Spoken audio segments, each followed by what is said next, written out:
So we can start. Можем да започнем. Теди, Теодора Танева. Здравейте, колеги! Аз съм Теодора Танева, юнгиански психотерапевт и от името на Юнг общество бих искала да ви приветствам с добре дошли. Зара? Hello, colleagues. My name is Teodora Taneva, and on behalf of the Jungian Society, I would like to welcome you today. Сърдечни благодарности на професор доктор Вамик Волкан, който имаме честа да е наш гост-лектор днес. And I'd like to offer our heartfelt gratitude to Professor Dr. Vamik Volkan, whom we have the pleasure and honor to have as our guest lecturer today. Както повечето от вас знаете, Вамик Волкан е психиатър и психоаналитик с огромен опит с бежанци и хора пострадали от военни конфликти. As most of you know, Professor Volkan is a psychiatrist and a psychoanalyst with huge experience in working with refugees and people who have suffered from war conflict. Той също е носител на титлата професор Емеритус по психиатрия в Медицинския Университет в Вирджиния, САЩ. He is also the holder of the title Professor Emeritus in Psychiatry from the Medical University of Virginia, USA. Благодарим на Вамик за готовността и бързината, с която откликна на нашата покана. I thank Vamik for the readiness and the swiftness with which he responded to our invitation. Неговото присъствие сред нас днес дължим изцяло на Калина Йорданова, психотерапевт също с богат опит с бежанци и хора пострадали от военни конфликти. His presence here today we owe entirely to Kalina Yordanova, who is also a psychotherapist with long experience in working with refugees and people who suffered war conflict. Тъй като времето ни е много ограничено, разполагаме само с 2 часа, давам думата на Калина, която ще влезе в дискусия с Вамик. Калина, заповядай. As our time today is extremely limited, we only have 2 hours. I will give the floor now to Kalina, who will start the discussion with Vamik. Kalina, the floor is yours. Здравейте и от мен. Както Теди каза, повода за днешния разговор е войната в Украйна, преживяванията на жертвите и начина, по който ние се позиционираме спрямо тях. Hello everyone, as Teddy already mentioned, the occasion for our lecture today is the war in the Ukraine and how we also position ourselves in relationship to the victims from that conflict. Благодаря на Зара за превода, също така. Аз ще избера да задавам въпросите на английски, превода ще бъде на български. Kalina will be asking her questions in English. And the translation will be in Bulgarian. So, Vamik, warm welcome to our seminar. And first of all, what is your concept of the refugee? How do we imagine the refugee? And I was thinking of how more than 4 million people were forced to cross borders from Ukraine. And although more generous than in other occasions, the Bulgarian response is still forming a discourse about rich Ukrainians with cell phones and cars and people whom we need to support now at the expense of ordinary Bulgarians. How would you explain that? Здравей, Вамик! Приветстваме те при нас днес. На първо място бих искала да те попитам как формулираш концепцията за бежанец изобщо и на фона на това, че повече от 4 милиона бежанци са били принудени да избягат от Украйна, въпреки че реакциите в България са доста по-топли към тях този път, все още има неприятни реакции във връзка с това, че има богати бежанци и че от нас се очаква да подпомагаме хора, които имат мобилни телефони и много от които са по-заможни от някои българи. Well, Kalina, thank you for inviting me, and hello to everybody from Charlottesville, Virginia, in the United States. First of all, how should you translate now, or just how? Oh, you can say a few phrases and sentences. Okay, fine. Then okay. But first of all, I like to say to everyone that I'm also an immigrant, so I have an immigrant experience. I was born on the island of Cyprus, so I'm from your part of the world. And yes. Здравейте на всички, благодаря за поканата и поздрави от Шарлотсвил, Вирджиния в Щатите. Първо бих искал да ви кажа, че аз също съм имигрант, имам опит с това, но съм роден в Кипър, т.е. аз съм от вашата част на света. Well, when I was growing up, the island was a British colony.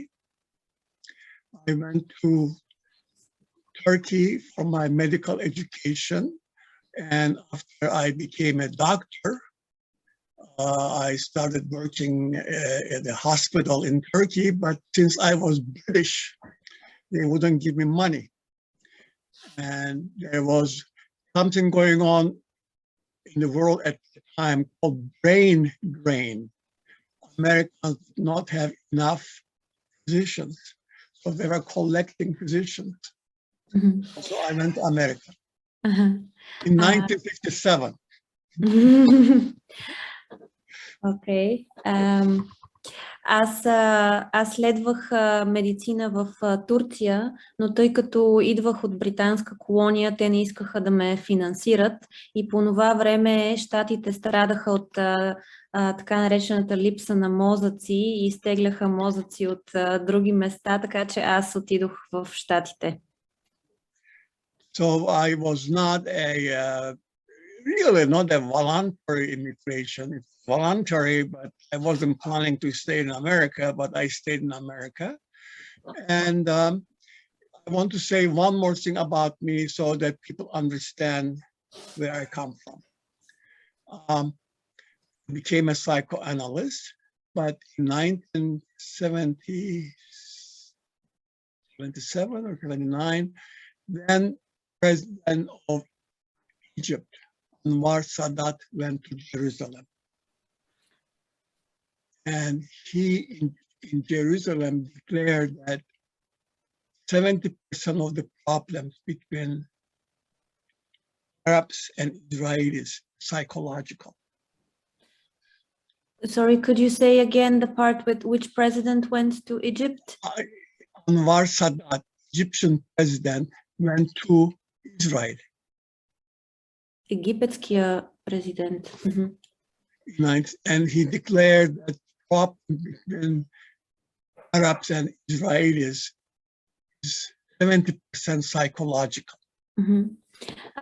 И искам да ви кажа още нещо за мен, за да разберете откъде идвам. Аз все пак бях доброволен имигрант, въпреки че не съм се старал, не съм имал намерението да остана в Щатите, останах там и някъде през 1979 година египетският президент отива в Израел и тогава заявява, че около 70 до 80% от конфликтите между израелците и арабите се дължат са психологически конфликти всъщност. Because of that, American Psychiatric Association had a committee of psychiatry and international relations. And we began bringing together different opposing groups. Затова по това време Американската психиатрична асоциация създава комитет за международни отношения, чрез който се опитва да събира представители на тези противопоставени групи. So very shortly, I was involved in bringing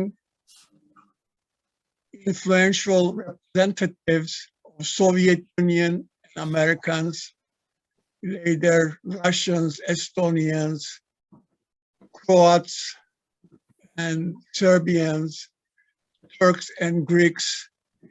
And this is how I learn about international relations and refugees and so on. So I want to give you this background. Mm-hmm.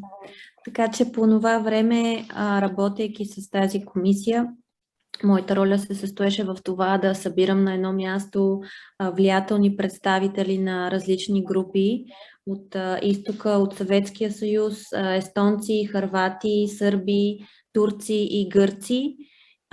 И това ви го казвам, за да имате представа за моя произход и опит. Там аз се научих много за международните отношения през тази работа.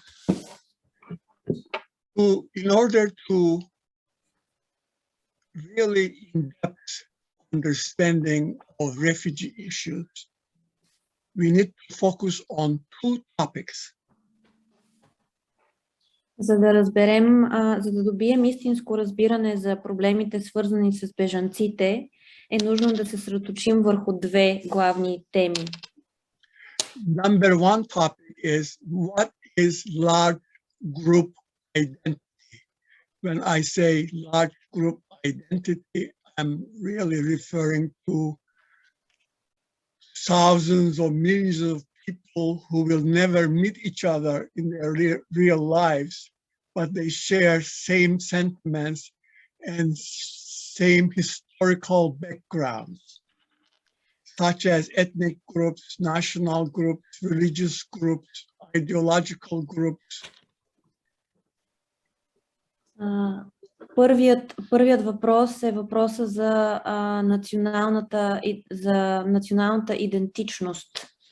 И като казвам национална идентичност, тук говорим за милиони хора, които може никога да не се срещнат на живо, но те споделят взаимни чувства или идеи, и които може да са етнически, национални, идеалистични или религиозни.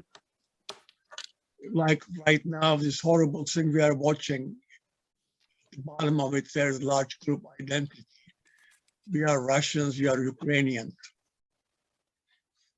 Както, например, този огромен конфликт, на който в момента сме свидетели с толкова хора, които едни от тях заявяват, ние сме руснаци, други, ние сме украинци. Second topic that we need to know, if we want to understand refugee psychology, is the topic of mourning. After each loss, it is obligatory that we give a psychological reaction, whether we know it or not. It's called mourning, grieving, mourning. Втората тема, на която трябва да обърнем внимание и да разберем, е темата за траура и скърбенето след всяка една загуба. Независимо дали ние осъзнаваме или не, след всяка една загуба има такава психологическа реакция.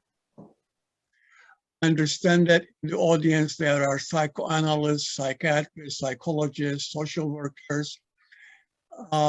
In the past, we were just dealing with individual patients, so to speak. But now, I think we are kind of obliged also to know about large group psychology. Доколкото разбирам, в групата днес присъстват психиатри, психолози, социални работници, и докато може би до сега сме си имали работа предимно с индивидуални пациенти, то сега вече се налага да започнем да разбираме груповата психология, работата с групи хора. Our individual lives in normal times, are you interested in your life? You are interested in your family, your lover, your profession, your grocery store, your neighbors. So you stay with your individual identity. Ние обикновено сме заинтересовани и съсредоточени в личния си живот. Интересуваме се от своя живот, от любовния си партньор, от семейството си, от съседите си, от личната си идентичност не толкова, колкото от груповата. You know that Freud book so long, so many volumes. he mentioned the word identity how many times? Only 9 times. Вие сте запознати с Фройд и неговото обширно творчество. В продължение на всичките си трудове той споменава думата идентичност едва 9 пъти. When a patient comes to see us, we make observations and we say he or she has this kind of personality, this kind of characteristics. But identity is how you feel about yourself. What is your sameness inside?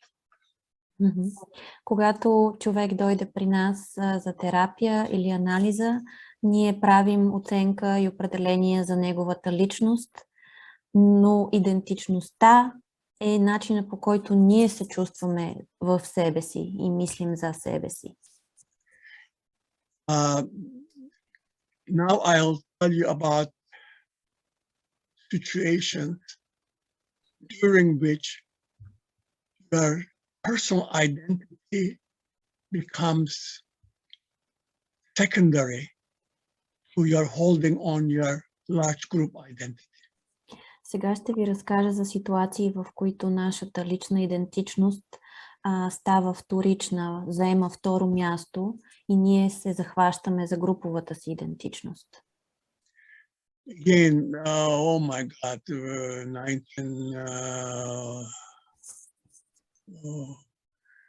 early 1990s, we were having a meeting in Switzerland between Arabs and Israelis, Egyptian and Israelis, and first time we had Palestinians come to this meeting. През ранните години на 90-те имахме една среща в Швейцария между израелци и египтяни и за първи път присъстваха и палестинци. A Palestinian psychiatrist, young psychiatrist, was sitting next to a very famous Israeli general. Един млад палестински психиатър седеше до един възрастен израелски генерал. And I was conducting this meeting, and suddenly this Palestinian psychiatrist became very anxious. Аз изнасях семинар тогава и изведнъж младият палестински психиатър стана много тревожен. And he put his hand in his trousers pocket and held on something there, and he said, as long as I have this, I can tolerate anything. Той бръкна в джоба на панталона си, хвана нещо вътре и каза, докато имам това, мога да понеса всичко. What he was holding was a small piece of stone colored with Palestinian flag colors, Palestinian colors. A small piece of what? Sorry? Stone. Stone. A piece of stone, yeah. Okay. Той се беше хванал за едно малко парче камък, отцветено в палестинските цветове. So I learned that at the time in Gaza, Palestinians went around with little stones in their pockets. Whenever they saw an Israeli soldier and felt anxious, they would hold on their large group identity. They would touch the stone. Тогава аз научих, че войниците в Газа са се разхождали с такива камъчета в джобовете си и когато видели израелски войник, са се докосвали до този камък, т.е. хващали са се за своята по-обширна групова идентичност. Before I tell you about refugees holding on their large group identity, let me very briefly describe how we develop large group identity. Преди да ви кажа за това как бежанците се държат за своята групова идентичност, нека да ви обясня как ние формираме групова идентичност. Well, the simple one, we identify with our parents' large group identity. Простичко казано, ние се идентифицираме с груповата идентичност на своите родители. Also, there is another type of identification. Съществува и един друг вид идентификация.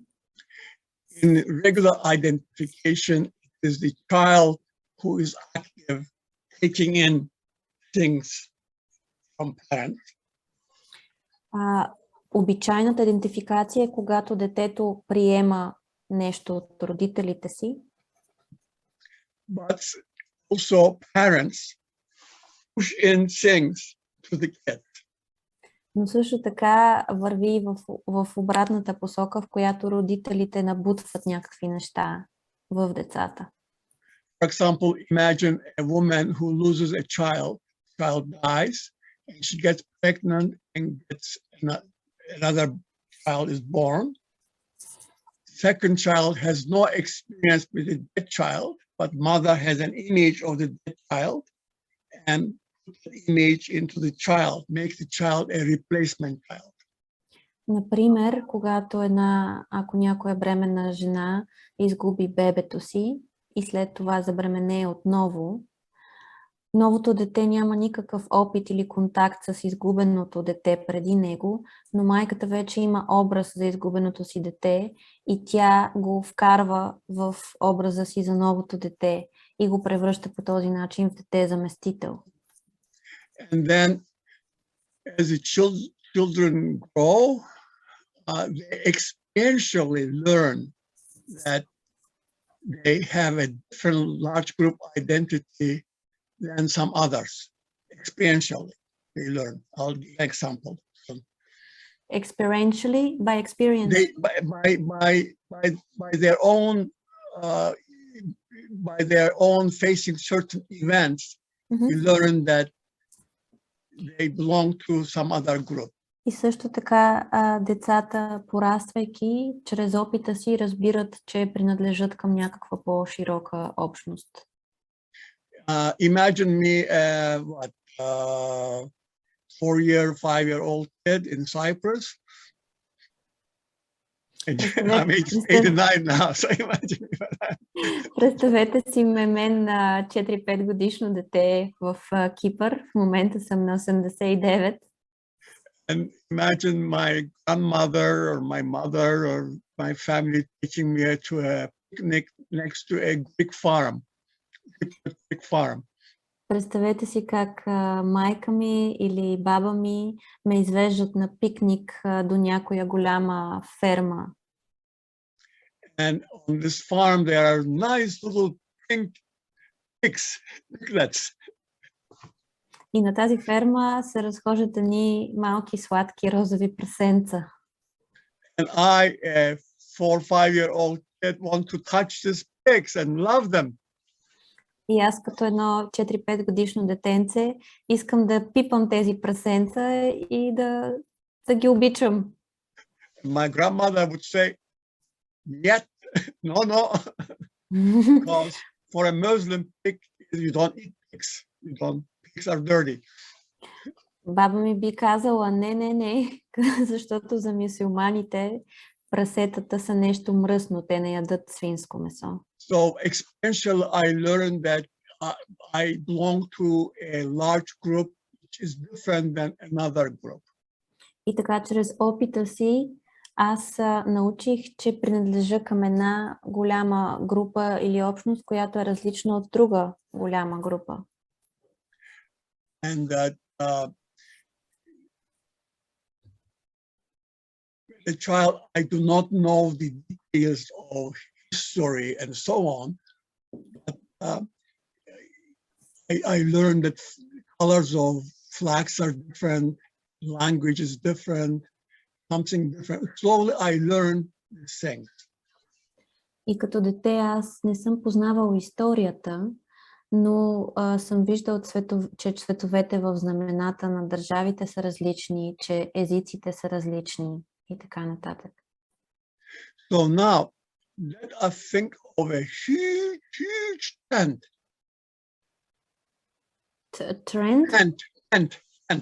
Tent. А сега си представете една огромна палатка. Under it there are thousands, millions of people.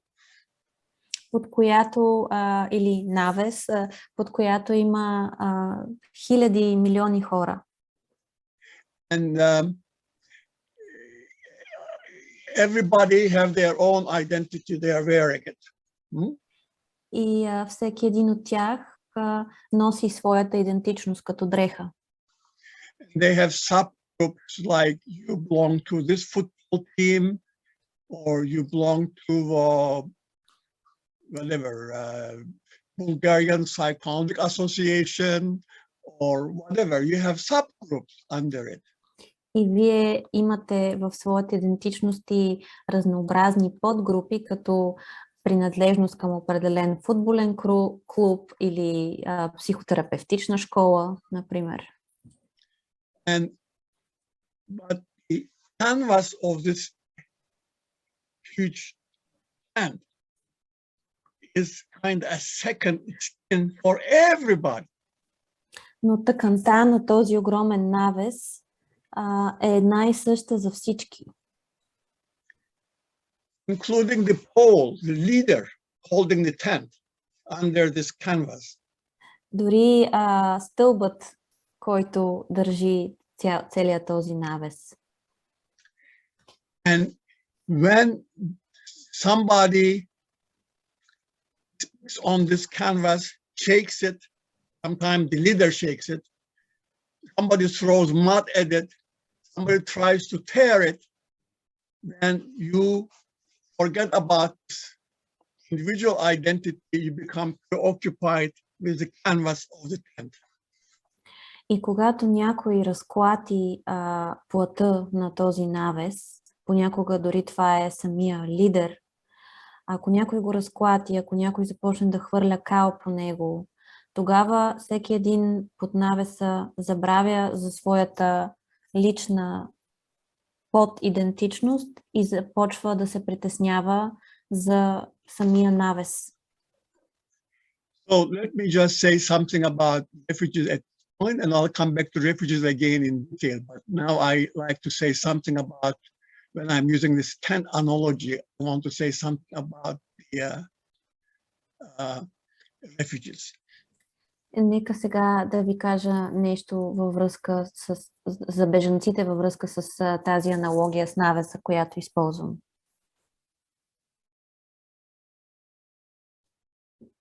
How then? I couldn't join very quickly. I don't even remember where I was. Oh my God, so sorry. You wanted to tell us something about refugees in relation to the tent analogy. Refugees is like refugees come in, and as if you have to open the door for them to come in. Когато пристигат бежанци, ние трябва да отворим вратите за тях. And let me tell you, you know, when Donald Trump was president of United States, while he was running for presidency, he used to read a story, a poem called Snake. И искам да ви разкажа една история за времето, когато Тръмп беше президент. По време на кандидатурата му той обичаше да чете едно стихотворение, което се казва Змия. The story goes that a tender-hearted woman sees a snake, a frozen snake. Историята се отнася за една жена с чувствително сърце, която вижда една полузамръзнала змия. And takes the snake to her home. When the snake gets well, snake bites her and gives her poison. И тази жена взима змията в къщи, за да я излекува, и когато змията се оправя, тя ухапва жената и я отравя. So we have to consider two things. Refugees become refugees not because their individual identity, but their large group identity. And then there's host country. Also, the host country, like Bulgaria, also feels like they're having to open a hole in their tent to get people come in. Are they going to be nice snakes or bad snakes? Тъй, че трябва да имаме предвид две неща. Бежанците са се превърнали в бежанци не заради личната си идентичност, а заради груповата си идентичност. Но също така държавата домакин трябва да отвори вратите на своя навес, за да ги приветства, и също така се чуди тези змии ще бъдат добри змии или враждебни змии. There comes Kalina's question to me. Some rich Ukrainians coming in, and I have so many, normal people in Bulgaria, also poor people in Bulgaria. Why would I spend my time and my money to these people who are under another large group identity? И това го казвам във връзка с въпроса на Калина за богатите украински бежанци. Тъй като в България има множество нормални хора, също така множество бедни хора, които може би си мислят защо ние трябва да подпомагаме и да подкрепяме тези богати хора с друга, чужда групова идентичност. Therefore, as I said, we need to also pay attention to the realities as well as the psychology of the host country. Затова е много важно да обърнем внимание както на действителността, така и на психологията в държавата домакин. We see terrible things are happening to people, let's say in Ukrainians, whether they are rich or poor. Ние виждаме как се случват ужасяващи неща на украинците, независимо дали са бедни или богати. When they escape, they have their machines. All of us now, we have second brain, little machines and so on. They may have rich and so on. They have to escape to save their life. И в днешно време ние всички си носим втория мозък със себе си, всички притежаваме едни такива умни машинки. И независимо дали си богат или беден, ти пак се налага да бягаш. But somebody in Bulgaria, a poor person who doesn't have a machine, seeing refugees with machines and nice clothing, then you have all kind of issues. Но когато някой в България, който не притежава такава скъпа машинка, види един бежанец, който има такава и има хубави дрехи, тогава възникват всякакви проблеми. And therefore, the host country, you may have a division or fractions. Those who want to keep the tent door closed, and those who feel like we can open the tent door to have people from other large group to come in. И резултата от това е, че в държавата домакин може да се стигне до разделение, до фракции, някои от които желаят да помагат и да приветстват бежанците, а други не. And this has been, this particular tragedy that we are seeing right now, incredible tragedy, not start issues.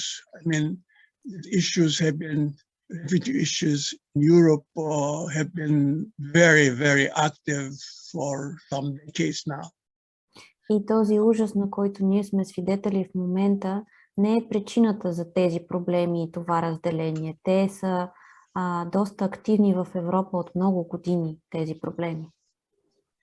I mean, for example, what is Brexit? Например, какво представлява Брексит?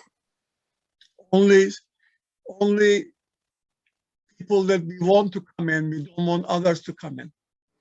Само да идват само хората, които ние искаме, а не и тези, които не искаме. Donald Trump won elections because he was building walls, meaning you are separating your tent from others. You're closing the doors. Доналд Тръмп спечели изборите, тъй като обещаваше да изгради стени, т.е. ние затваряме вратите на своя навес и се отделяме от вас. Well, in Germany there is Pegida group, Pegida. There's a group in Germany, in Dresden. They're all against any refugees. В Германия има една група, която е изцяло против бежанци в Дрезден. So what is happening in the world before we come to present day? Because of this technology, communication, refugees, voluntary refugees, forced refugees, suddenly the world is changing so fast. И какво се случва в Европа преди да стигнем до днешния ден? Света се променя страшно бързо. Междувременно има всякакви видове бежанци, доброволни бежанци, принудени бежанци. Therefore, a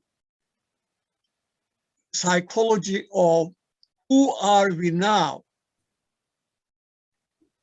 is now globalized.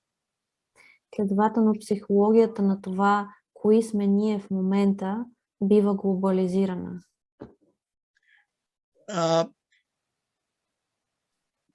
Meanwhile, also we are having COVID-19. Също така, междувременно се борим и с COVID-19.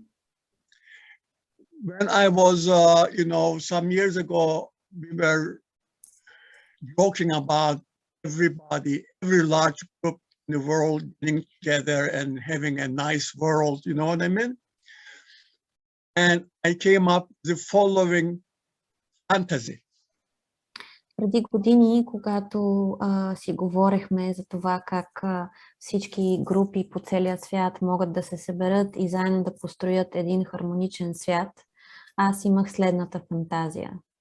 Fantasy was Martians come to Earth as enemy. Фантазията ми се състоеше в това, че марсианците нахлуват като един враг на Земята. We all large groups on the world get together. И така всички Yugoslavian, Turks, Greeks, Armenians, everybody gets together because we have a common enemy. И следователно всички големи групи по света, турци, югославци, арменци и така нататък се обединяват, тъй като имат един общ враг. Well, now we got COVID-19 also enemy for the whole world. В момента имаме един такъв общ враг за целия свят в лицето на COVID-19. They're not like Martians. Но той не е като марсианците.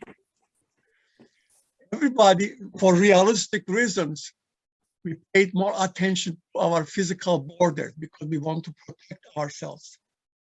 И поради прагматични, реалистични причини всички ние обърнахме сериозно внимание на нашите физически граници, тъй като искахме да се предпазим. So giving more psychological investment in our physical borders increased. Следователно, нашата психична инвестиция в нашите физически граници се повиши.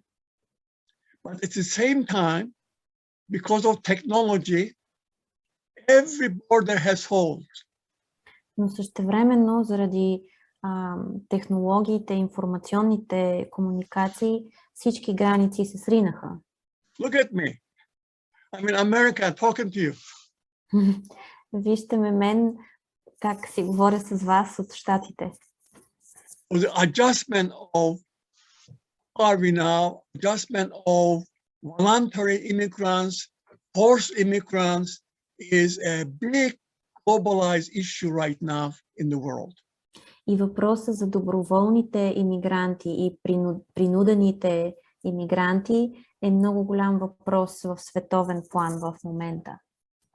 So what I'm suggesting to my colleagues,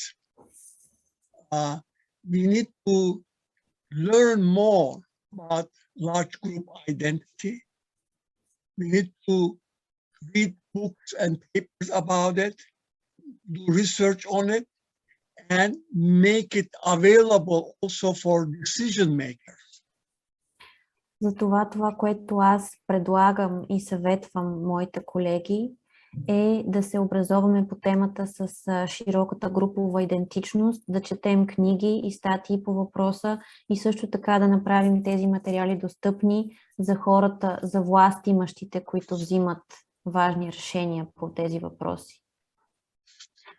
So I will come back to identity again, but let me go to my second topic that we need to know in order to understand refugee issues. Ще се върна отново на темата за груповата идентичност, но сега искам да обърна внимание на другата тема, която е много важна във връзка с бежанците. Before you start talking, can we just pause for a little? Sure. And, I've been listening to your presentation carefully, and there are several concepts I would like to ask you to elaborate. Please. But I was going to say the same thing. Let's stop and ask questions right now before we go to second. Вамик, преди да продължиш, аз слушах внимателно твоята презентация. Има няколко понятия, които ми се иска да те помоля да поясниш за нас. When you were talking about this stone, the Palestinian colors, Yes. Maybe it's something you call a linking object. And can you please tell us a little bit more about the linking objects and linking object will be in I'll come to that when I talk about mourning. So, okay. Let's see if any questions about large group identity. Is there any question about large group identity? Този камък с палестинските цветове, който спомена, не е ли нещо като свързващ обект? Дали може да ни кажеш малко за свързващия обект? И Вамик каза, че ще говори допълнително за тази концепция във връзка с темата за траура. Сега, ако някой от вас има въпроси за груповата идентичност, може да ги зададе.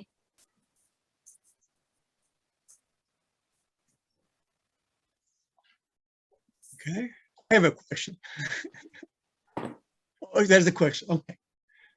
Okay, there is a question in Bulgarian. Just give me a moment to read it, please, so Yes, I can translate. Of course.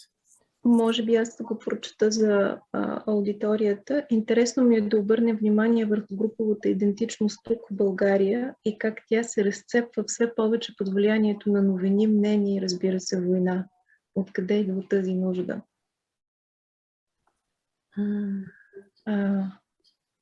Само секунда.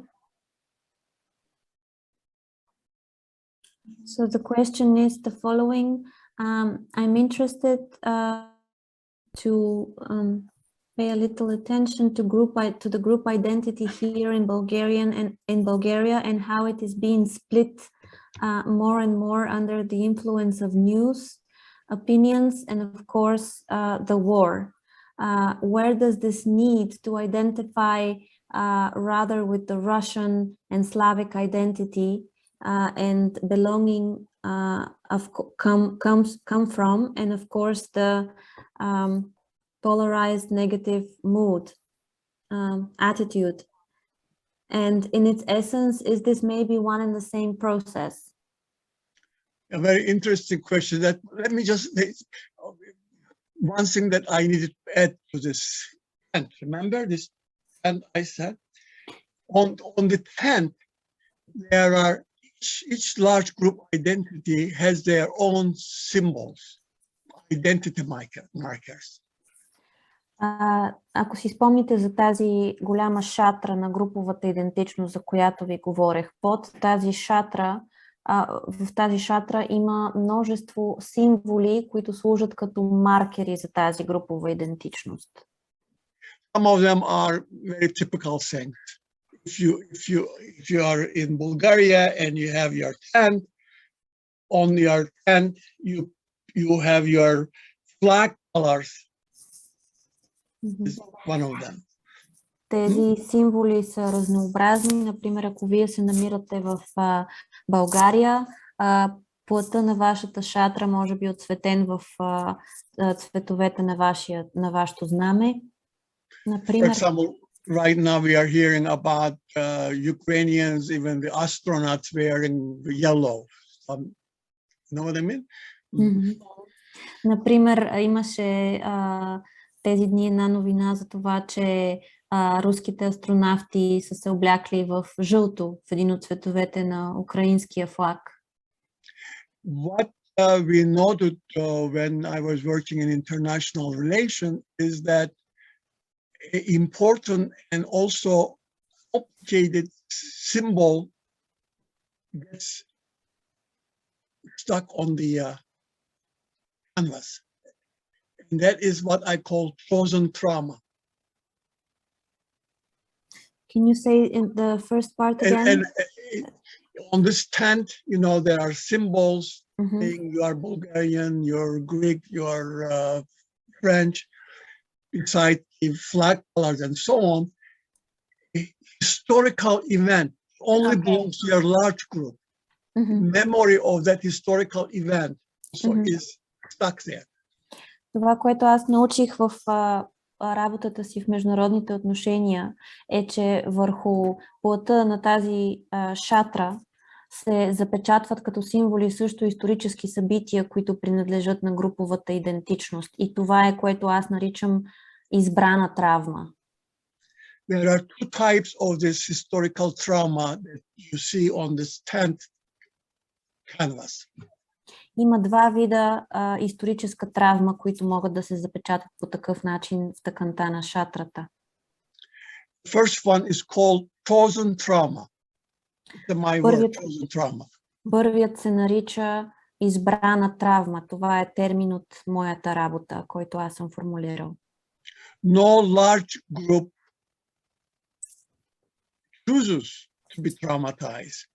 What I mean by chosen, we choose it to make it a large group identity marker.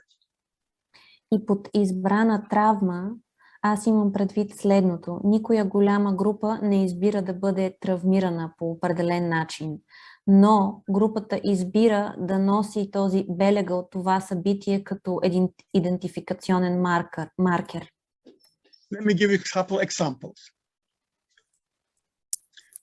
One, we are after the Soviet Union collapsed, multiple became independent. There was a break in your connection. Can you say it again? After the Soviet Union collapsed, the Baltic republics became independent. Нека да ви дам няколко примера. След падането на Съветския съюз, балтическите страни станаха независими. We worked about 7 years, let's say in Estonia, bringing high-level Russians and high-level Estonians to dialogue so that the separation is done without violence. Например, прекарахме около 7 години в преговори в Естония, в които събирахме руснаци от високо ниво и естонци, за да може отделянето да стане по добър начин. And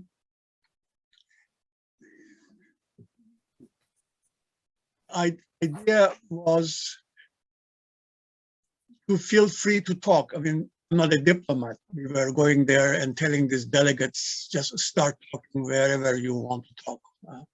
И идеята беше да се чувстват свободни да говорят и да се изразяват. Ние просто казвахме на тези дипломати, започнете разговора, откъдето вие решите.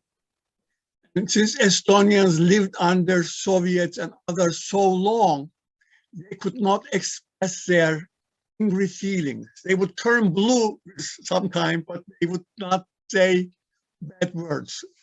И тъй като естонците бяха живели толкова дълго под съветска власт, те бяха неспособни да изразят своите гневни чувства. Те можеха да посинеят, но не можеха да кажат нищо лошо.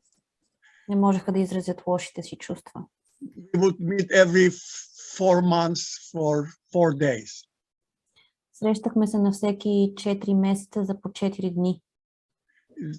In the second year of this meeting, a man who later became president of Estonia, Arnold Rüttel, said something bad about Russians. На втората година от началото на тези срещи, един мъж, който по-късно стана президент на Естония, каза нещо съвсем леко негативно по адрес на руснаците. One delegate from Russia was a second person from Duma, Russian parliament. One representative of the Russian group coming to this meeting was a second person in Russian parliament. Един от представителите от руската страна беше на много висока позиция в руския парламент. And suddenly he started talking about Tatar-Mongol invasion of Russia.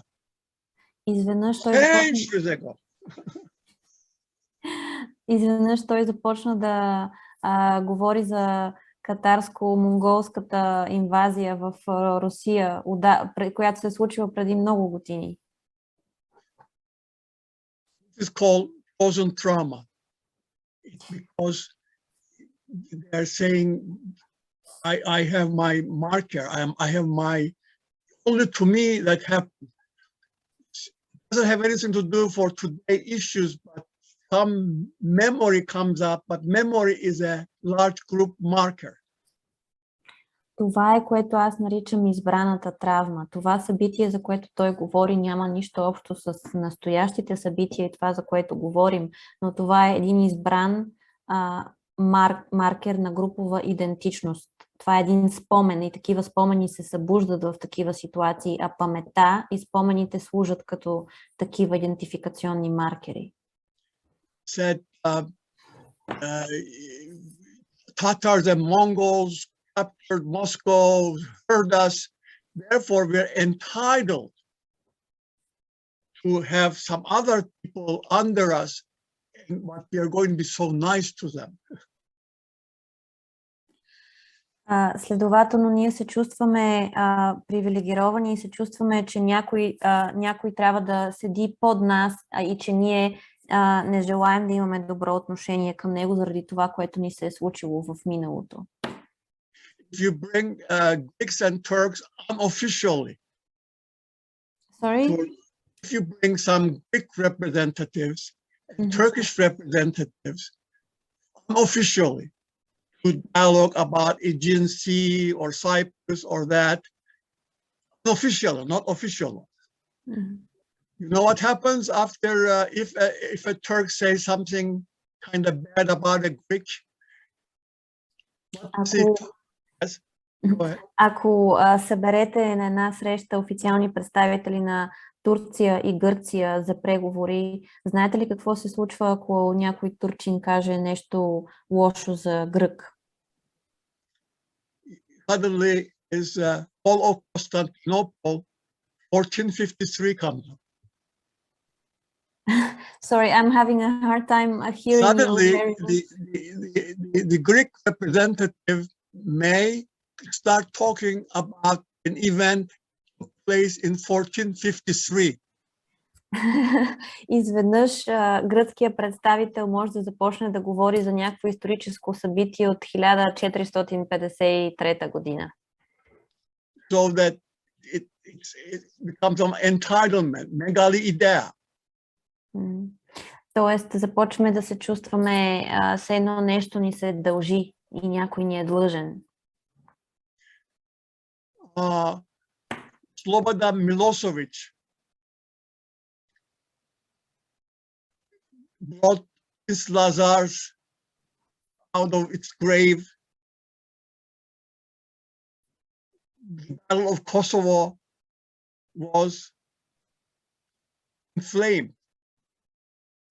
Memory of Battle of Kosovo became part of Yugoslavia. So we all have this kind of identity markers. Слободан Милошевич извади спомените за войната в Косово от гроба. Така че ние всички пазим такива спомени и ги ползваме като маркери за идентичността си. For example, today Putin is not inflaming chosen trauma like Milosevic did, but Putin inflaming an undigested trauma. И, например, днес Путин не възпламенява и не събужда по същия начин една травма като Слободан Милошевич, но той събужда една непреработена травма. Trauma, because of that, he calls Ukrainians Nazis. Травма, в която той нарича украинците нацисти. That is what happened to his family, you know, the surrounding of Leningrad and so on. So he's using not centuries ago, but kind of undigested things, so that large group identity issues has to be understood in depth, and leader-follower relationship have to be understood in depth in order for us to have more ideas about refugees. Това е нещо, което се е случило на неговото семейство при обсадата на Ленинград и което той сега го вкарва в днешния конфликт. Тъй, че е от първа важност да разберем в дълбочина въпросите, свързани с групова идентичност, and large group identity issues, and also something else you mentioned. Leader-follower relationship. И отношенията между лидер и последователи. Yeah. But let me ask again, if there's some more question before I go to the other topic of you need to understand. Maybe related to that, there is a question which is about children of mixed marriages and those who come from parents of different cultures. Yes. I studied that particular topic in the Republic of Georgia. Само секунда, just a second so I can translate the question. Има въпрос свързан с деца от смесени бракове, който може би е интересен. И професор Волкан казва, че е изучавал тази тема при работата си в Грузия. Yes. After the Soviet Union collapsed, my team and I, we spent 5-6 years in Georgia. Again, every 4 months we went there.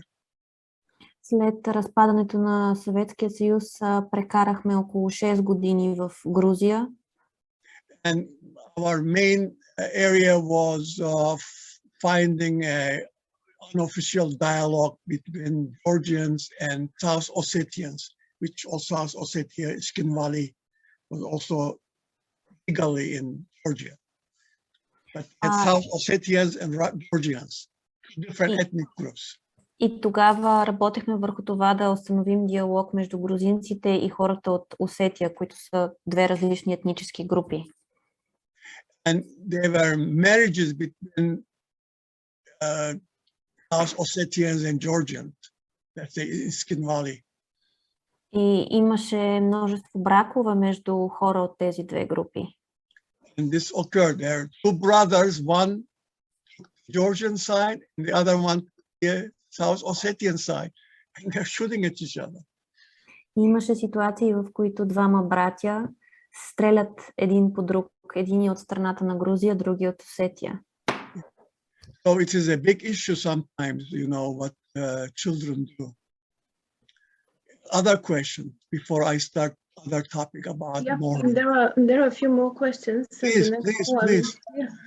The next one is whether these processes you're talking about are relevant mostly to the post-socialist communities, countries, or is there such a link at all?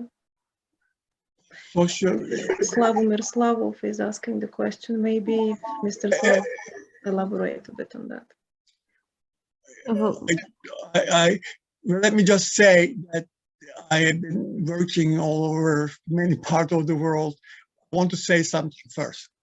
We are all the same wherever you are. All human beings are same.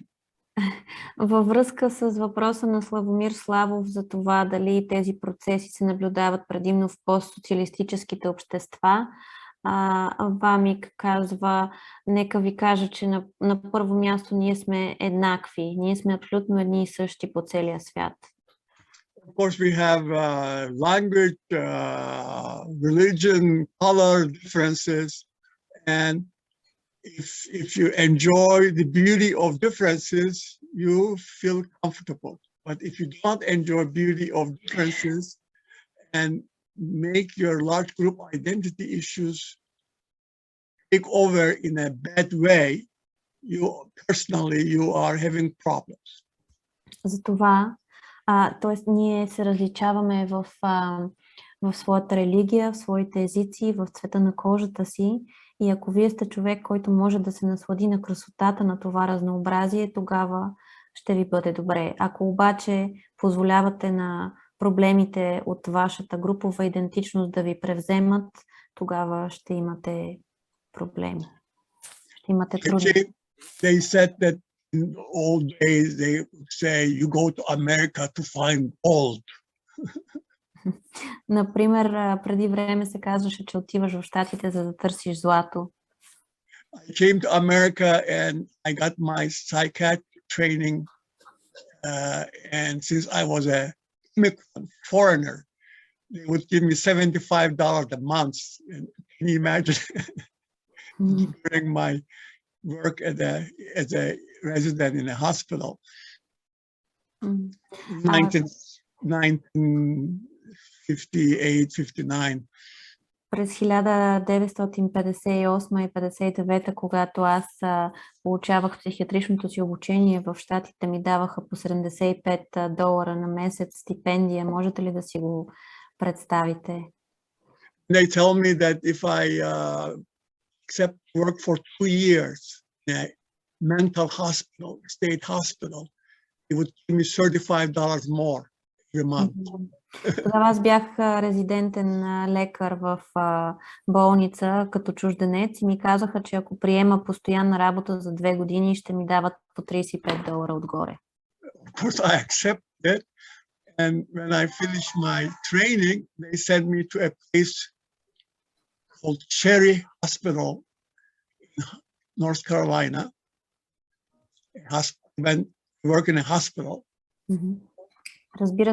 Разбира се, че аз приех предложението и когато завърших обучението си, ме пратиха в една болница в Северна Каролина на име Четири Hospital. It was only for African Americans. Imagine this is 1960s, for God's sake. Only for African Americans. Thousands of them. Mental hospitals, thousands of black people. Това беше психиатрична клиника единствено и само за чернокожи. Можете ли да си представите? През 1960 година беше хиляди и хиляди чернокожи. And that's where I learned what is racism. И тогава научих какво представлява расизмът. I had come from Cyprus and there were fights between Cypriot Turks and Cypriot Greeks, but no racism. Аз идвах от Кипър, където имаше сблъсъци между кипърски гърци и кипърски турци, но не е имало расизъм. I was even jealous that Greeks had such a fantastic background, you know, ancient Greece and Sophocles and all these people. Аз даже завиждах на гърците за техния невероятен античен произход. And in America, even I'm a voluntary immigrant, you know, I see there are millions of people that are being treated as if they are not human beings. И в Щатите, въпреки че аз бях доброволен имигрант, виждах как има милиони хора, които биват третирани все едно не са човешки същества. And after I finished my residency training, I came to Charlottesville, where I'm living now, in 1964. This is a very special city because this is where Thomas Jefferson was born and lived. So, you know, who wrote the fantastic democratic things. И след като аз завърших специализацията си, през 1964 година се преместих, където съм и в момента, в Шарлотсвил, което е един много специален град, тъй като тук е роден Томас Джеферсън, който е направил велики неща за демокрацията. But there were clubs here that would not have black people, Jewish people, Muslim people, anybody from Middle East, only for whites. There were places only for whites, you say? Yes, clubs. No, social clubs. Имаше социални клубове, които бяха само единствено за бели хора и никой друг не беше допускан. So large group identity not only belongs to people legally different countries, but large group identity is also within same country sometimes. Така че по-широката групова идентичност не се отнася само до хора, идващи от различни държави. Понякога те са от една и съща държава и живеят в една и съща държава. Can I interrupt here and maybe because I'm aware of time and we need to talk about mourning as well. There is a question by Effie Ligno who is with us, and maybe we can have time for her question now. Thank you so much for giving me the chance, and I appreciate my Bulgarian colleagues to allow me to be in contact with you, Professor. So, talking about the large identity, the large group identity, and how it is influenced by state propaganda and by education also. Yes. In different countries. Yes. And how this prevents the large group identity aspects to be digested and mourned. And you mentioned before very nicely how either the Greeks with a great idea of the Greek past or the Turkish with the idea of the blue homeland, which again refers to the past. Yes. How much these prevent the digestion because they prevent the mourning of a glorious past. Yes. And be familiarized and to come to terms with today's state of affairs. Yes. Имаме въпрос от Ефи Лигно към професор Волкан, който е по какъв начин, например, влиянието на държавната пропаганда и образованието се отразява на широката групова идентичност и как те биха могли да предотвратят храносмилането и преработването на аспекти от груповата идентичност и по този начин да попречат на необходимия траур от загубите, който трябва да се случи. Например, когато кипърските гърци не са изстрадали своето велико минало или турците, които копнеят за своята синя родина, дали това не пречи да се преработят елементи от груповата идентичност и да се премине по добър начин през траура? Well,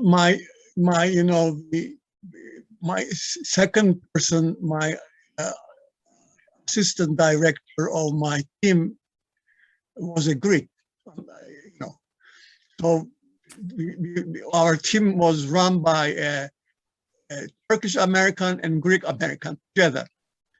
So that was impressive for when we went to other countries, we would have a Greek Turkish team, so to speak, working with them.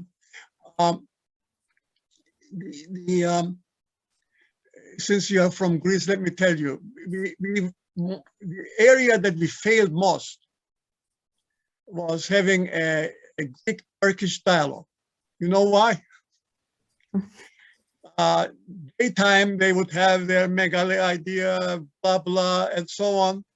They're so similar because when Greece was reborn, so to speak, they changed, what do you call that, kasavura? They changed language and everything except the mother things like food, dolma, dolmazes. You see, same word, food is same. And when Greeks and Turks get together, as soon as the official part is over, they go, they get the uzo or rakı, and they become so close to each other, it's impossible to work with them. They become so hostile? No, so close. Oh, so close, okay. Асистентката в моя екип е гъркиня и следователно нашия екип се ръководи от един турски американец и един гръцки американец, така че това е много впечатляващо, когато ние посещаваме други държави.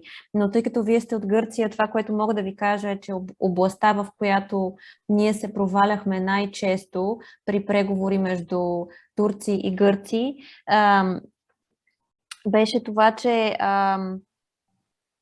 Гърция, например, възроди себе си и смени своя език, но, например, храната си остана същата. Когато гърците и турците, след като мине официалната част в срещата, като се стигне до пиенето на узо и ракия, те ставаха изключително близки.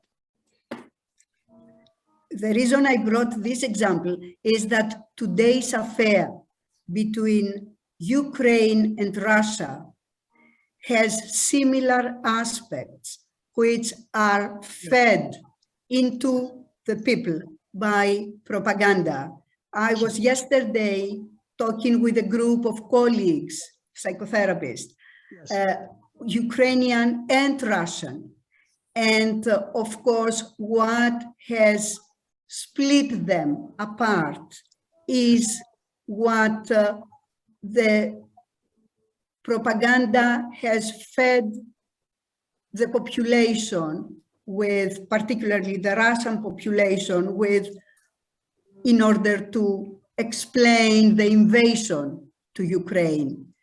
So this makes nations split apart even more. So how this affects the large group identity, how it is influenced then, and how difficult then it becomes to be in a dialogue. Understand. Thank you. Right. Can I just translate the question for the audience, please? Okay. Причината да давам този пример е, тъй като ми се струва, че конфликта, който се случва в момента, има подобни аспекти, в които хората и от двете страни са жертви на пропаганда, която им се пробутва. И аз вчера бях в среща на една терапевтична група, в която има и колеги и руснаци, и украинци. И това, което ги е разделило, е именно въпросната пропаганда, която се пробутва предимно на руската част от участниците, за да им бъде обяснена, да им бъдат обяснени пропагандата, с която им се обяснява инвазията в Украйна. И моят въпрос е по какъв начин това нещо се отразява на груповата идентичност? Well,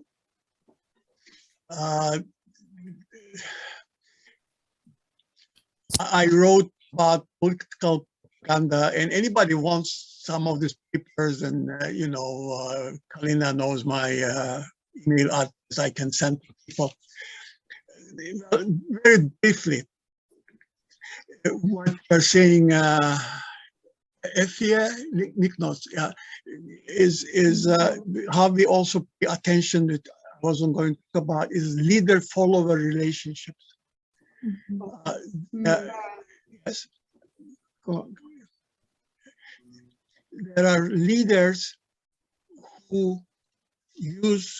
they go through the same steps to make malignant propaganda. I'll tell you the steps. Аз имам книга на тема пропаганда. Калина е запозната с моите трудове, така че ако имате интерес, тя би могла да ви насочи към съответната литература. По този въпрос на Ефи, съвсем кратко мога да кажа, аз и по-нататък щях да говоря за темата лидери и последователи. Има лидери, които предприемат едни и същи крачки в прилагането на злокачествена пропаганда. I'll talk very briefly so we can go to morning topic. First thing, the leader induces a feeling of victimization. A feeling of? Victimization, you're victimized. Your frozen trauma comes to life, like Milosevic did, or Nazi invasion come to life, like Putin is doing. Първото, което правят такива лидери, е да събудят и провокират чувството на жертвеност у своя народ, да извикат стари спомени за това какво им се е случило, както например Путин в момента прави с обвиненията за нацизъм към Украйна. And the leader induces himself or introduces himself as the savior. И лидерът съответно представя себе си като спасителят. Can imagine such leader is just like in a glass bubble. It's a huge glass, you know, you're sitting in the glass bubble alone, you are number one in it. И си представете как този лидер е седнал в един стъклен мехур и си седи там сам вътре и той е номер едно. You look outside and you divide people. My supporters, my adorers, and piece of shit. Other one is there's no average. There's no average word. И си представете как той гледа от този стъклен балон и разделя хората на две части. Моите последователи, моите обожатели и тези, които не стават за нищо. Няма средно. I bet you, if you listen to Putin nowadays, he would never use an average word. Either great, me, us, or piece of shit. И ако слушате изявленията на Путин в момента, ще забележите, че той не използва срединни думи, той не използва... Всичките думи са крайни. Или са аз, ние сме велики, или другите, които не стават за нищо. Then the feeling of entitlement comes. И след това идва усещането за привилегированост, че нещо ти се дължи. Entitled then to get rid of the one that is not following you. Че имаш правото да се отървеш от тези, които не те следват. And horrible things happen. И заради това се случват ужасяващи неща. Imagine a plate of a pie, you know, apple pie. Представете си една чиния с един ябълков сладкиш.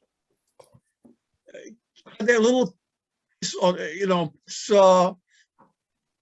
some salt on a little part of it by mistake and cut it off to the way.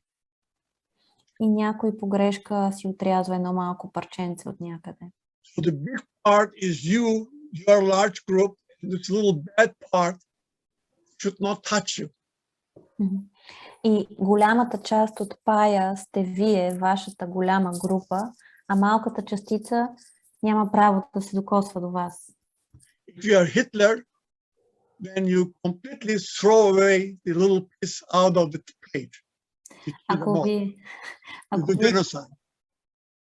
Ако вие сте Хитлер, веднага бихте изхвърлили малкото парченце от чинията. In a sense, we are seeing similar kind of thing right now. It's happening with this horrible tragedy right now. В някакъв смисъл ние наблюдаваме точно това явление в момента в трагедията, която се случва. Vamik, may I also cut here because I think it's relevant also to Effie's question about propaganda. And we've got two questions very similar in the chat, and they are related to social media and the effect of social media on disinformation. Can you say a bit more?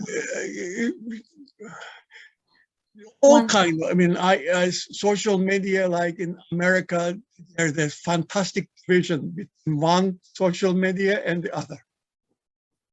They are fantastic. What? Division. Има въпроси в чата, свързани с влиянието на социалните медии, което също е свързано с въпроса на Ефи за пропагандата. И професор Волкан казва, че в щатите те са невероятен инструмент за разделение. The technology again. I mean, I just went to last week. I was visiting my 5-year-old grandchild. Okay? Аз посетих наскоро 5-годишния си внук в Лас Вегас. She already has a second brain. It goes around this brain and this machine brain. Тя вече притежава втори мозък. Има си нейн мозък и се разхожда с една малка умна машинка. All of us have brains now. And this is also constant social media coming from there. Всички ние имаме такива мозъци вече и оттам постоянно тече социалната медия към нас. And how sophisticated they are, how they politicize their, all kind of things. This is why I am suggesting to professionals that we need to study this seriously and make a voice, scientific voice about large group psychology. And I'm really asking, nobody listens to me, but I'm asking psychoanalytic societies, psychiatric societies to study and teach these things. So when we talk, whether professionally or if we give a lecture for public, we can do it as part of human nature and in-depth information. Otherwise, social media, but at the same time, there's also good part of social media. For example, the most important thing to help racism go down in America is Hollywood, making movies and exposing the issue to the public. So there's all kind of things are happening nowadays that my little brain does not know how to deal with. Затова аз постоянно говоря на своите колеги за това как ние трябва да създадем един психологически глас по отношение на груповата идентичност и груповата психология. И когато говорим по лекции и семинари, да го правим като част от човешката природа и да го правим изхождайки от едно по-задълбочено разбиране за тази тема. Същевременно ние сме част от социалните медии и, например, в Щатите Холивуд играе много голяма роля в това да се разкрият проблемите, свързани с расизма. Тоест, случват се постоянно някакви неща и събития, които моят мозък не може да преработи изцяло. Okay. Can we go to the topic of mourning and see what's the difference in the way refugees mourn? And is it melancholia? Is it something else? Okay. Just wait for the translation. Може ли да минем към темата за траура и да поговорим за това дали става въпрос за меланхолия или нещо различно? Well, for mourning in human psychology is obligatory. It's an obligatory process, whether you know it or not. Независимо дали го знаете или не, дали сте съзнателни за това, траурът е един задължителен процес в човешката психология. After any loss or threat of loss, we do mourning. След тежка загуба или заплаха от тежка загуба, ние влизаме в траур. There are two types of mourning that we go through in our life. Има два вида траур, през които ние минаваме в продължение на живота си. One is developmental. Единият е развитиен траур. As our minds develop, like going through oral age, anal age, phallic age, adolescence, and so on, we give up investment in this and we find new objects. Especially during adolescent passage, we kind of unconsciously reassess our mothers, fathers, sisters, neighbors, and we find new objects. Like in my time was Marilyn Monroe.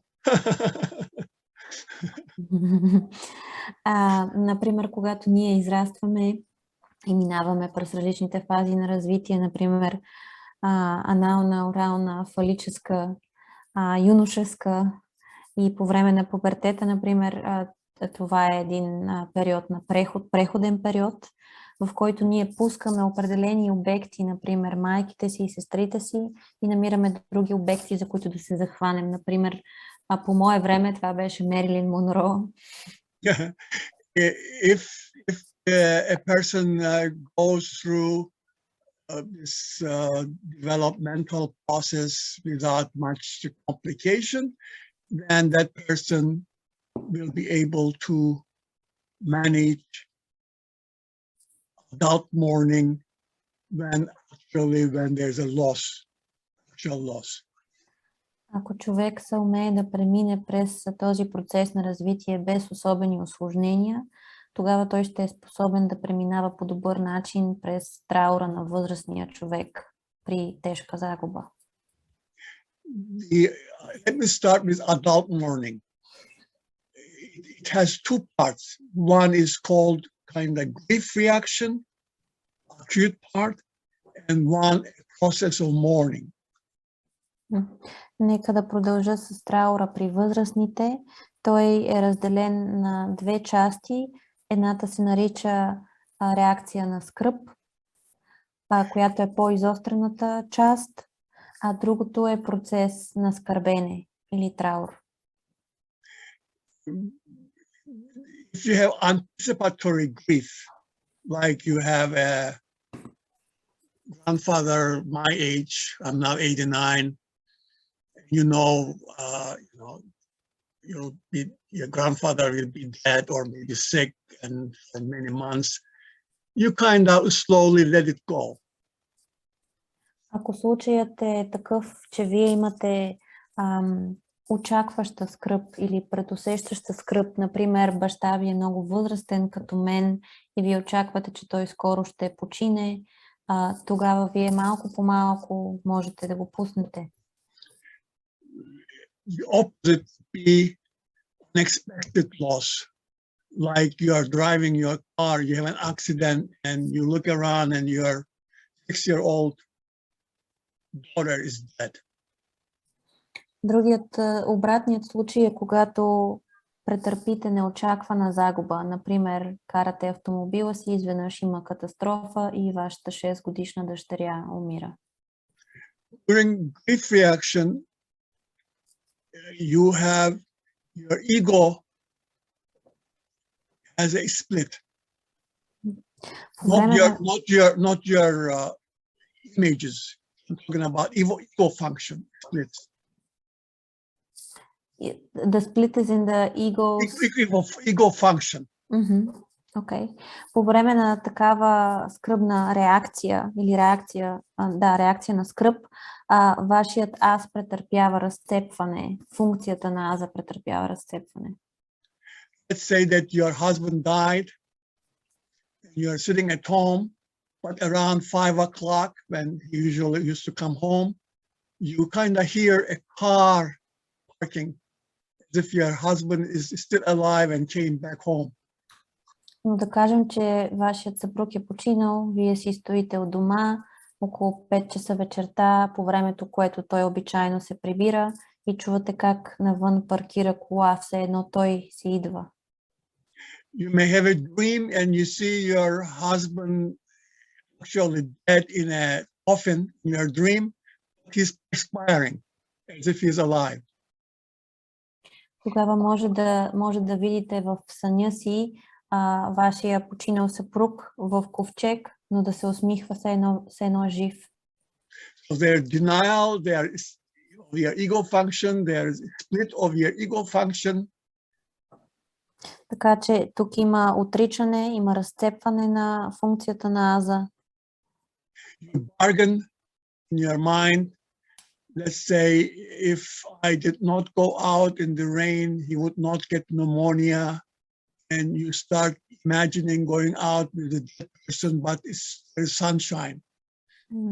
Ще има процес на пазарене в ума ви, в който вие си казвате, ако не бяхме излезли в дъжда, той нямаше да се разболее от пневмония, и започвате да си представяте как излизате в слънчев ден.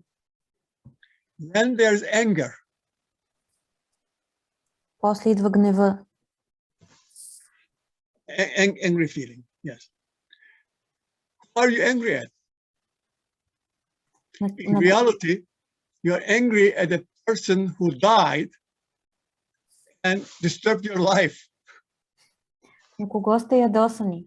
В действителност вие се ядосвате на един починал човек, който е умрял и е разстроил живота ви по този начин. Know that is unacceptable. Но вие знаете, че това е неприемливо.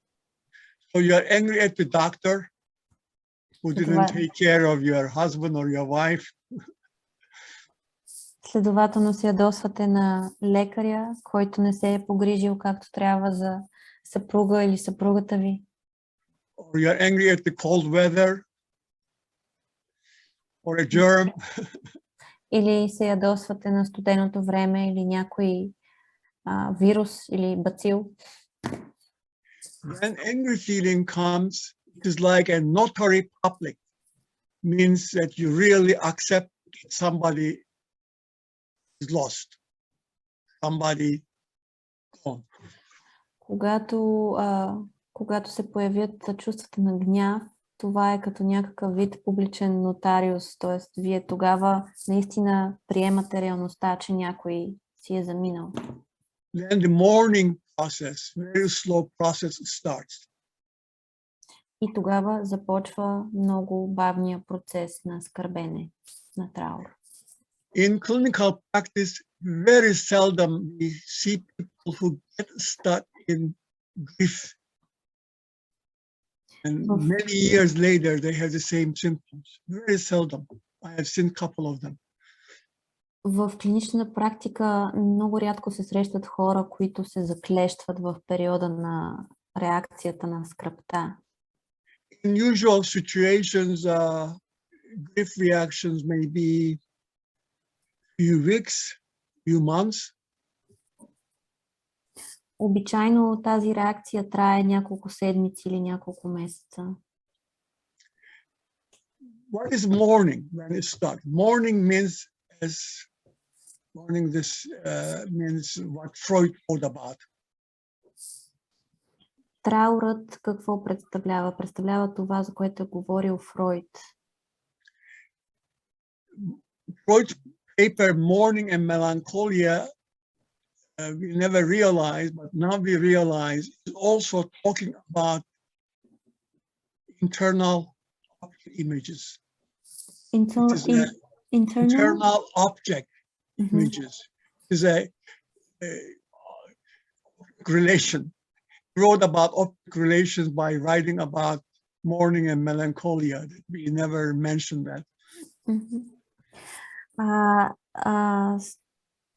Статията на Фройд за траура и меланхолията, може би не сме осъзнавали, но всъщност той в нея говори за вътрешни образи на вътрешни обекти. Somebody physically buried, but the image of the person or thing is in your mind. Stays alive. Някой може да е физически погребан, но образа за него е все още жив в ума ви. Mourning means you are being very busy relating to this image in many different ways. Траурът означава, че вие сте изключително заети с това да общувате с този образ в ума си по много различни начини. And mourning after first anniversary of the loss, second anniversary of the loss, the images become futureless. И траурът след първата годишнина от загубата и след втората годишнина от загубата, този образ вече не притежава бъдеще. A Finnish psychoanalyst, a friend of mine who's dead now, use the word making the images futureless. Един мой приятел, психоаналитик, който вече почина, използваше този израз да лишиш образа от бъдеще или образ, който вече няма бъдеще. But in reality, until we die, we have these images. Но действителността е такава, че докато ние сме живи, ние все още имаме тези образи в себе си. So, Freud wrote about identification with these images, also to finish mourning. You identify with the image of the lost person and lost person's ego functions. Фройд също е писал за идентификацията с образите и как ние се идентифицираме с образите на изгубения човек и изгубените функции на неговия аз. For example, I had a young patient who was kind of hippie in those days, and his father was a big businessman, and father dies. And after a while this hippie guy is still in therapy, suddenly I see him change in him. He's talking differently. He's going like this when he's talking. And then he tells me, I realize that his father used to do this work this way, identify, and now he goes to the office and like his father runs the business. So we do identifications. Например, аз имах един млад хипи пациент, чийто баща беше голям бизнес предприемач и началник. И когато той почина, моят пациент все още беше в анализа при мен, той започна да се държи различно, да говори различно, да прави едни такива жестове, които самия той осъзна, че неговия баща е правил. Започна да ходи в офиса, да управлява неговия бизнес. И така, по този начин ние се идентифицираме с тези образи. If you had severe ambivalence toward the person you lost, then after let's say he is or she is gone, this ambivalence now is toward the image that you keep inside. Ние имаме тежка амбивалентност по отношение на човека, който сме изгубили. И тя преминава към образа, който ние държим вътре в себе си за този човек. So we fight now, ambivalence to sight, then within you, toward this image. And that is what Freud called melancholia or depression. И тази борба, която преди сте водили навън, сега е вътре във вас. И това е, което Фройд нарича меланхолия. Okay. What I added to Freud's mourning and melancholia is to come up with another outcome. With another outcome? Outcome of this image. Това, което аз бих поправил в идеите на Фройд за траура и меланхолията е да получим един различен краен резултат от тези образи. I found out that sometimes you have this image and you externalize it. You don't keep it inside. Аз открих, че понякога ние, носейки този образ, го екстернализираме, не го държим вътре в нас. Let me give you a clinical example, my best example. Ще ви дам най-добрия си клиничен пример. This man comes to therapy and he tells me that he's so troubled with his brother. Brother is bothering him a lot. And this is why he comes to therapy. Един мъж дойде на терапия при мен и ми каза, че причината да дойде е, че брат му много го дразни. He tells me that while coming to the city in the car, his brother talks to him, tells him when you go to your office, smile, say hello to this, do that. He says, I'm tired, my brother telling me all these things. Казва ми, че докато пътува в колата си към града, брат му говори и му казва, сега като идеш в офиса на работа, усмихни се, кажи това и онова. И моят пациент каза, писна ми, да ми казва какво да правя. On the sixth session, I learned that brother had been dead. На шестата ни среща аз разбрах, че всъщност братът е починал. Brother had been dead for 6 months. Братът е мъртъв от 6 месеца. But he feels like brother sitting on his shoulder and talking to him. Image, this externalized. Но той чувства, че брат му седи на рамото му и продължава да му натяква и да му говори. Това е пример за екстернализиран образ. Vamik, if I may just say here, I'm aware of time and we have some 5 minutes, and maybe if we extend with another 5, that's going to be so sorry. In total. All right. Well, what I want to say is that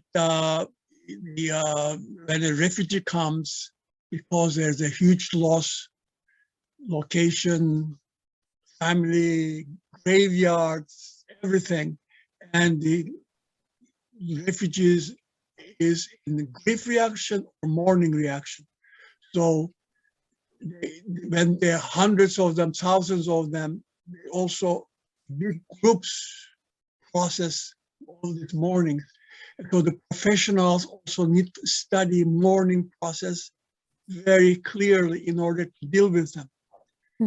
And yes. Когато идват бежанци, те са претърпяли множество различни загуби, загуба на местожителство, семейство, гробища. И ние трябва да можем да оценим дали те са в реакция на скръб или са в процес на траур.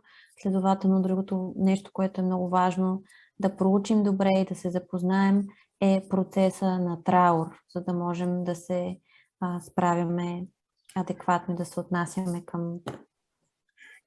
I can stay because we lost the thing. If you want, I can stay another 10 minutes. But if not, I have to make very brief remarks. Whatever you decide, I'll go along with it. It will be okay if the group can stay for another 10 minutes, just to finish with the 2 more questions. I think there are also in the chat. So maybe. Well, let me just say what I need to say that everybody wants to hear, I think. But if you want to stay, I can stay another 10 minutes, okay? Можем да удължим семинара с още 10 минути, за да отговори професор Волкан на още 2 въпроса, ако искате. The idea is that they externalize the image. And I found out that some people get into finding what I call lynching objects. По темата с екстернализирания образ, аз открих, че хората си намират неща, които аз съм нарекал свързващи обекти. For example, you have ambivalence about your father and he dies, and you go upstairs and pick up your father's watch, which is kind of not working very well, and you lock it up somewhere, and you kind of externalize your father's image and your image on this watch, and this watch becomes magical, keeping your mourning process locked somewhere.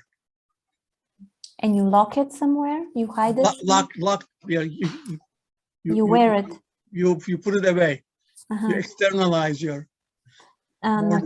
Например, ако вашият баща почине, вие можете да откриете неговия стар часовник, който не работи особено добре, и да го заключите някъде, да го скриете някъде и по този начин да екстернализирате образа върху този предмет. So that mourning doesn't stay within you constantly. You have a magical thing that is externalized there. И за да не остава траура постоянно във вас, вие си намирате един такъв вълшебен предмет, върху който да екстернализирате образа. Let me say it quickly, and if so, those people who stay, we can open up some more. Most important things of the refugees who come to Bulgaria right now, anywhere, they are lynching objects. Тъй, че най-важното нещо за бежанците, които в момента идват при вас в България, са именно тези свързващи обекти.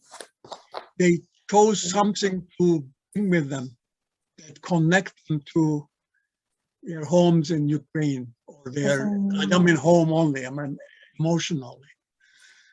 Нуждаят се от нещо, което да донесат със себе си, което да ги свързва не толкова физически, колкото емоционално с дома им. For example, I still have upstairs. When I came to this country, I made an album, my pictures from Cyprus. And when we bought this house, how many years ago? 30, 40 years ago, I put in the attic, it's still there. And you know it's my lynching object. I think it's rusted and everything, but I have not thrown it away.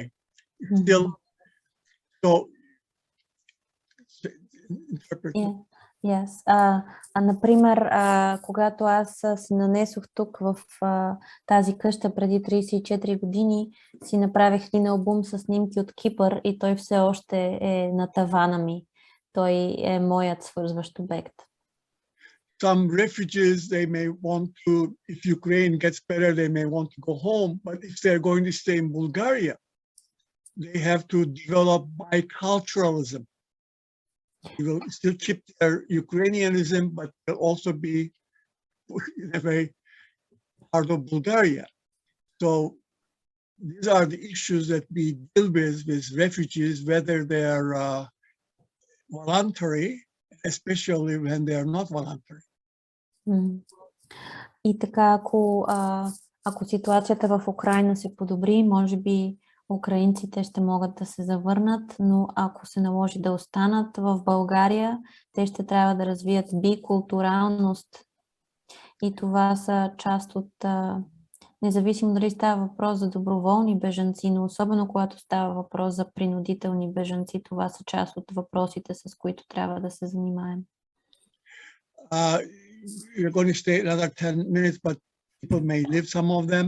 What I want to say is that I'll be happy to send some papers to people to read. I had a book or something about all these issues, so I also want to say that I'll be happy to share those papers. Което бих искал да кажа, ако някой от вас ще напуснат семинара сега, че имам статии и книги по тези теми и с радост ще ги споделя с вас, ако имате интерес. So maybe we spend this 10 minutes if there are questions that I can answer. Yeah, there is also one, and I can jump with it because it's related to what you've just spoken about, the integration into a new culture. There is a question which is asking whether Ukrainian refugees, if they adjust to a new environment, would incorporate the traumas from the fabric of the host environment. Има въпрос, свързан с това дали украинските бежанци биха усвоили травмите от тъканта на държавата домакин. No. I mean, they develop, I mean, the best part is you develop biculturalism, but for example, I do not have, I have empathy about it, you know, like the Civil War in America and this white supremacists. I know them, but they don't belong to me. After, if I come here as a child, yes, but if I come here after adolescent passage, they don't belong to me. Не. Например, аз също трябваше да развия бикултуралност и аз имам съчувствие към проблемите от американската история, към гражданската война, към бялото, превъзходството на белите, но те не са част от моите травми. Ако бях дошъл тук като дете, да, но ако това е станало след прехода на юношеството, не. More questions. Yeah, when you were talking about the ambivalence and the difficulty to mourn when you have an ambivalent attitude to what's lost, I was wondering how about the ambivalence towards the home country, which has been both something that we lost and we long for, but at the same time, this is something which has become the scene of atrocity, and how this plays out in the life of a refugee. Sorry, I did not understand. Refugee about those countries.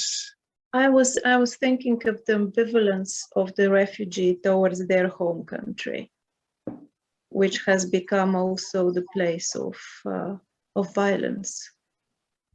Of course, you know, in this kind of situations, there are